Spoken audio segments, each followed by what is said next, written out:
আসসালামু আলাইকুম। আমি ইলেকট্রিক জগতে যখন পা ফেলি 2012 সালে, তখন আমার প্রথম ইলেকট্রিকের হাতে খড়ি হলো সাভার থেকে সুপারস্টার কোম্পানিতে। আমি টিএসএম পোস্টে প্রথম জয়েন করি হলো সাভার থেকে। যার কারণে আমার ইলেকট্রিকের যে গুরুরা, যাদের কাছ থেকে আমি পথ চলতে চলতে শিখছি, যদি বলি তখন আমি ইলেকট্রিক জগতে যখন নতুন, ফুলবাড়িয়ার আমার মা ইলেকট্রিকের দাদা আছে ধীরেন্দা, ঘন্টার পর ঘন্টা বসে বসে এই পণ্য থেকে এই পণ্য কি হয়, কি দিলে কি হয়, কোনটা থেকে কি রকমের, কোন পণ্যের মান কেমন, কোন পণ্যের গুণ কেমন, এইগুলো শিখছি।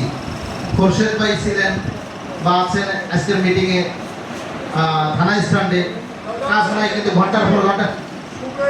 শুভ ইলেকট্রিক খোরশেদ ভাই আছেন, ঘন্টার পর ঘন্টা বসে বসে হয়তো ভাইদের সাথে কোনো কাজ নাই, আমরা শিখছি।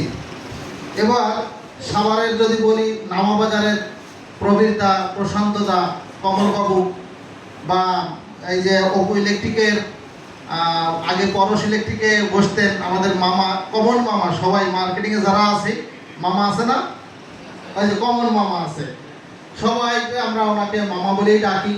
বিমলবাবু আছেন। এবার ওই পাশে যদি রাস্তার পাশে যায় বাসার ভাই, সানলাইট ইলেকট্রিকের ভাইরা, অর্থাৎ এই যে ভাইরা, এনারাই কিন্তু আমাদেরকে ইলেকট্রিক লাইনের রাস্তাঘাট চিনাইছে, পণ্যের গুণ মান চিনাইছে।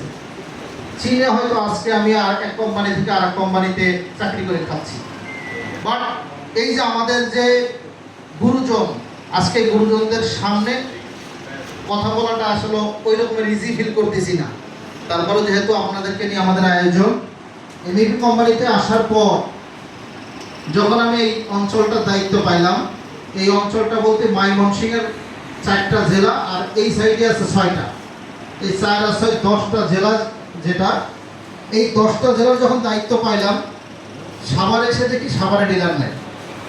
এবার খুঁজতে লাগলাম, টানা 15 দিন পরে একজনের সাথে ধাক্কা লেগে ডিলার দিচ্ছে। তাদের মনে করেন উনি ইলেকট্রিক লাইনের লোক না, মানে আমার ডিলার নেওয়ার মতো কোনো পরিবেশ নাই। কেউ যে আমার ডিলার নেবে, সেল লাইনে ডিলার নেবে কেন?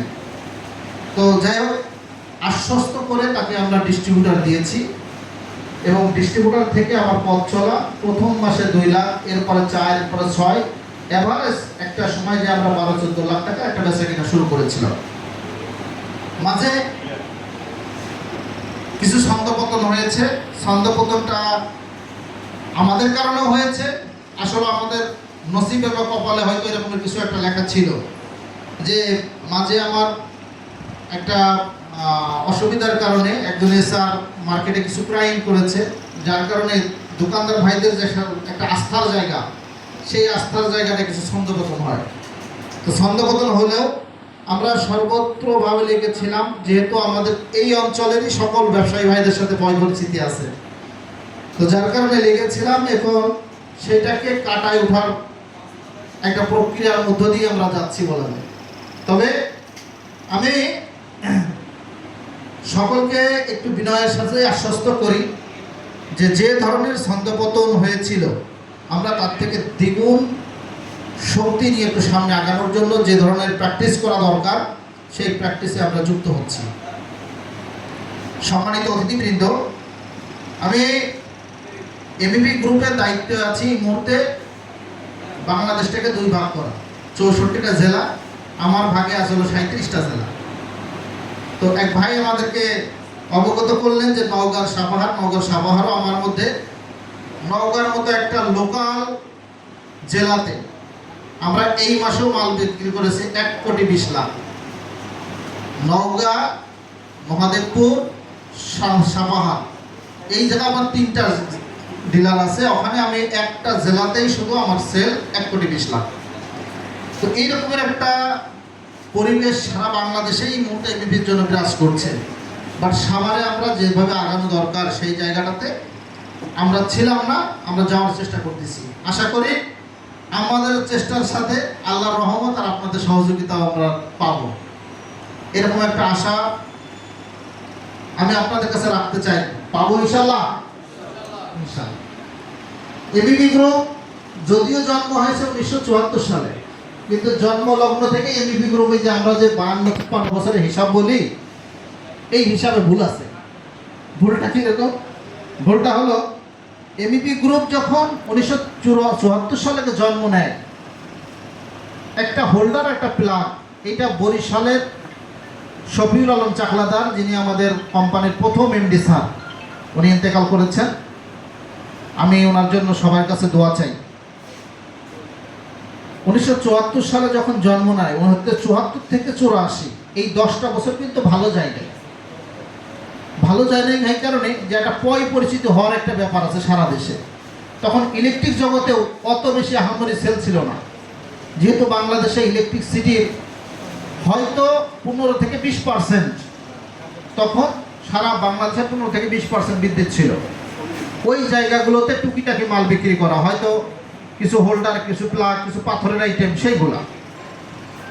84 সালের থেকে নবাবপুর বেস শোরুম হয়। নবাবপুর সহ বাংলাদেশে তখন মোট 5টা শোরুমের মাধ্যমে, প্রথমে নবাবপুর, এরপরে ধাপে ধাপে আরও 4টা, মোট 5টা শোরুমের মাধ্যমে সারা বাংলাদেশে বেচাকেনা শুরু করে। এইখানে অনেক সিনিয়র ব্যবসায়ী ভাই আছেন যাদের এখনো পর্যন্ত নবাবপুরে কোড আছে, এখনো মনে আছে যে নবাবপুরে ওনার কোড নাম্বারটা কত ছিল।